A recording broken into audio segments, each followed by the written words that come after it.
Greetings, members, one and all of the Salivation Nation. The dollar's war on gold. Let's explore.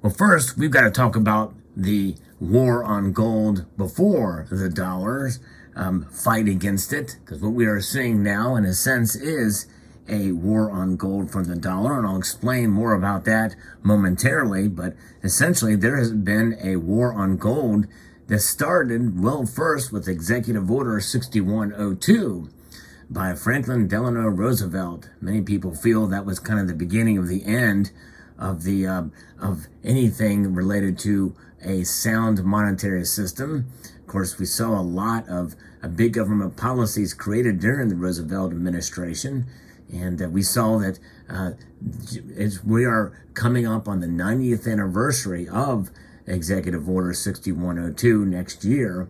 It was signed on April the 5th, 1933. U.S. President Franklin Delano Roosevelt required all persons holding more than 5 ounces of gold to deliver their gold coin or gold bullion and gold certificates now owned by them to a Federal Reserve Bank branch or agency, or to any member bank of the Federal Reserve System. Now, obviously, what you see here is an American Gold Eagle created long before or long after that executive order. In fact, because of what happened since Gerald Ford became president, it became legal to own gold again. And thanks to Ron Paul, actually, and Ronald Reagan, it became legal and was blessed by the government and was created a bullion program so that people could own bullion coins again. Other nations have been doing it as well. But fascinating indeed. And I'm referencing an article here from moneymetals.com that's shared with me by a member of the community that talks about this thing here. So there was quite a big penalty from the Executive Order 6102, and essentially sound money was essentially turned into weaponized political money. And so by outlawing the so-called hoarding of gold, as opposed to what we like to refer to it as accumulation or stacking of gold, Roosevelt intended to destroy gold as an everyday currency, transferring the purchasing power of gold to the U.S. government, which, by the way, gold was in competition with the Federal Reserve System, which was created in December of 1913. In exchange for Americans' gold, the government gave them Federal Reserve notes. That's right, these notes right here, they gave them 20 of them, these dollar bills for every one of these coins per ounce, essentially, $20 per ounce. And soon thereafter, FDR devalued the Federal Reserve note by 40%, by resetting the exchange rate to $35. By the way, that 40% number is going to come up again here. It's a pretty important figure, pretty important percentage when you think about the Federal Reserve and what they're doing. And, according to what they say here, it was FDR devalued this note compared to gold with this exchange rate. Now, how much and how far did the Federal Reserve and how much influence did they have on that? I don't know.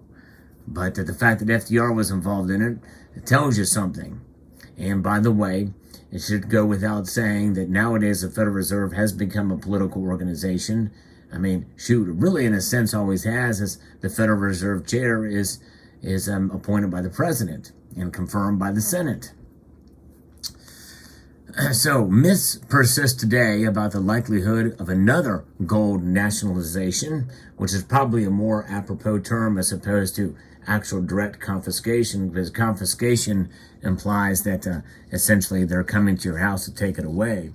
It was a voluntary situation, Executive Order 6102 was, but if you did not volunteer to bring it in by this order, well, you would be fined, I think, $10,000. You could save a few gold coins, but essentially you had to bring your gold in under that penalty, which was very hard to really enforce, but I digress. The mere fear that that could happen, many people complied. In 1933, the U.S. government was required to have gold in order to expand the volume of currency in circulation. Those days have long since passed, as there is no longer any non-political standard tied to the increase of America's money supply. Of course, I would make the argument that if we were to go to a gold standard, there's no way it would not be political these days. In fact, my guess is probably it was political then too. But that's just me trying to be as intellectually honest as possible. Still, it's good to have some sort of restraint, and a restraint that doesn't have an agenda, although man can certainly use it for their agenda, and that includes gold. And we see that too often, and we see it sometimes in this community and in other ways and scenarios. You can see people use anything for an agenda.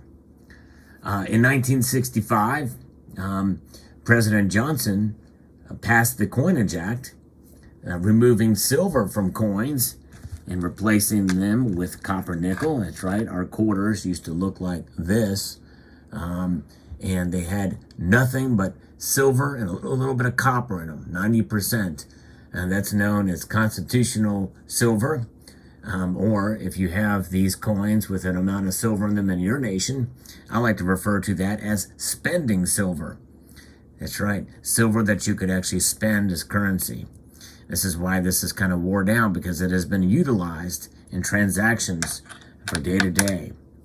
And then what we have here after this, it was replaced with clad coins, a mixture of nickel and copper, which, by the way, now are very much becoming a bit more valuable than the face value that you see for some of these. Now, this is an example of a 1 cent coin that has had its, that used to be 95% copper, 5% zinc.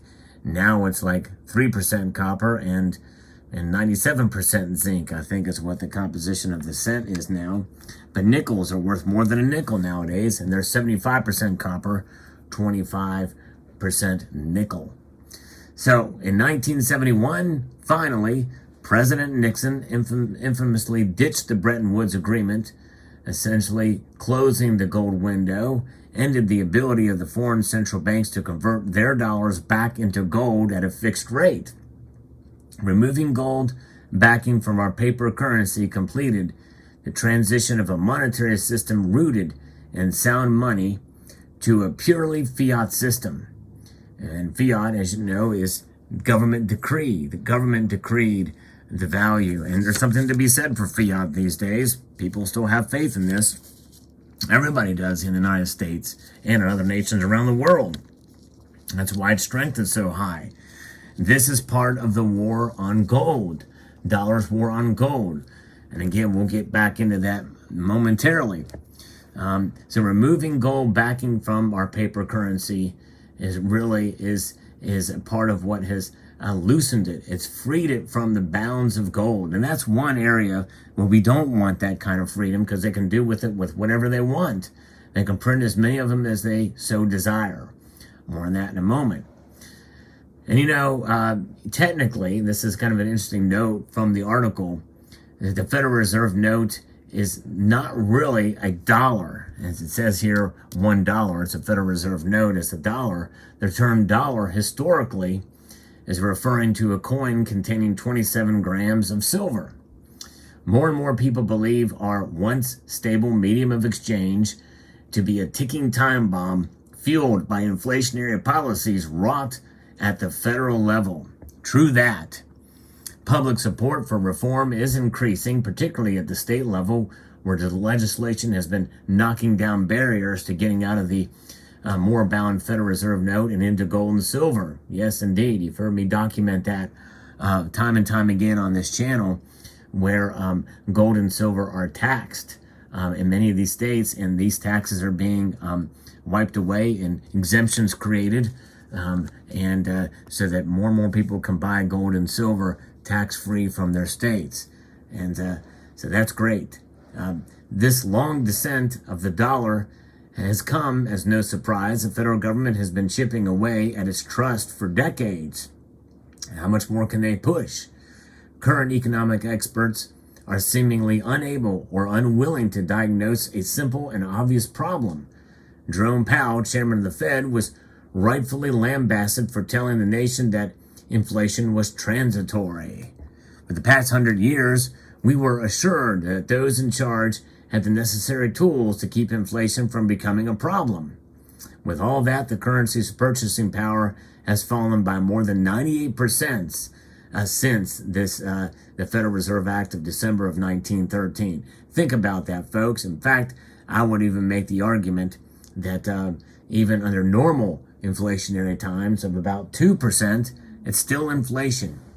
It's still inflation, and it's still essentially like a 2% tax on you. Now that tax is 8.3%, as it's at a 40-year high, according to the latest Consumer Price Index, and that's the, quote, official reading. But really, the true inflation rate is likely much higher. One hint of that would be the Producer Price Index, which means that some of these companies, they're absorbing some of these costs at hand, but they can only do that for so long. Bloomberg, one of the nation's largest financial media conglomerates, recently published an article encouraging Americans to eat more lentils while foregoing medical needs for their pets as a way to combat the ravages of inflation. In 2020, the classic cure becomes worse than a disease fashion. The Federal Reserve created $4 trillion in new currency units. Wow. Since then, the Fed has continued to create money out of thin air to help finance the deficit, including part of President Biden's latest budget proposal, estimated to cost around $5.8 trillion unhindered if as it was proposed. That's what they would have, would have been passed if they would have gotten their way. And that's just, again, creating money out of thin air to finance the deficit. We're not even talking about the debt here, folks. It's insanity. Absolute insanity what's happening. So all told, 40%, there's that number again, folks, 40% of the dollars that are currently in circulation, like this, 40% that are currently in circulation were created in the past 2 years. I want you to let that statistic sink in for a moment. That's almost half of all the dollars that are currently in circulation in one form or another, whether it be digitized in your bank account and you never see the Federal Reserve note, or in the form of, the checks you write or cash or what have you. It's called the M2 money supply. That has been created in the past 2 years. And as Russia and countries worldwide continue to stockpile gold and devise alternatives to trading in U.S. dollars, America should re-examine sound money principles. And by the way, we can start by just accumulating more gold as a nation ourselves. But we're not doing it. We got to think at 8,100 tons of gold in our reserves, and other nations are catching up at a pretty fast rate, and we've not changed it for years. That would be just one way. I think we have a level of hubris that makes us feel like we're indestructible in that regards. Sooner or later, it's going to catch up to us. I don't know how long or when, but sooner or later it will. So what is this dollar's war on gold? Well, the dollar index is very strong right now. I think it's like at a 7-year high. And that's because, as I mentioned before, I liken the dollar to being the cleanest of the dirty shirts in the laundry pile, just because we can. It's used in 60% of the nations around the world. It is the top world's reserve currency as a measure of the breadbasket of other currencies. And so therefore, people are going to have faith in it. You have faith in it. There's no escaping it. We need it. We use it. However, there is not necessarily an alternative, but there is a protection against the devaluation of the dollar. And that is converting some of this unsound money into sound money. That's right. Sound money that you hold and save. And essentially think about that as sort of an opposite of Gresham's law. Because gold, I believe, is the ultimate form of money, ultimate form of savings. And I believe it's easily liquid and converted, and so therefore it is incumbent upon us to hold these as a way to protect ourselves against a devaluing dollar. So yes, you can fight that battle against the dollar's war on gold by accumulating gold in your personal portfolio to essentially become your own central bank. Indeed, it's clear to see that America's monetary unit has been dramatically losing value over time. Will the inflation problem become so obvious that Americans clamor to jettison the fiat currency altogether? Well, that's how that article ends, and I would answer to say no, they will not. They will not jettison the fiat currency system altogether as a whole, as Americans. And by the way, the other countries won't either. Because what is coming to replace it? The Great Reset, folks. The dollar is going to be reset into something that's going to give people new faith in the dollar. And that is even scarier. Indeed, because it's tied to what's called ESG, environmental social governance. So there you have it. Let me know what your thoughts are. I think this video was very important, and I hope you will take the time to share it on other social media platforms to get the word out on it, because I think it's important to understand what the dollar has been doing and how to protect against it. The dollar's war on gold can be fought back as a counterpunch, as a countermeasure by stacking gold. I'd like to extend a multitude of gratitude to you all for taking the time to watch and encourage you to please rate, share, comment, and subscribe.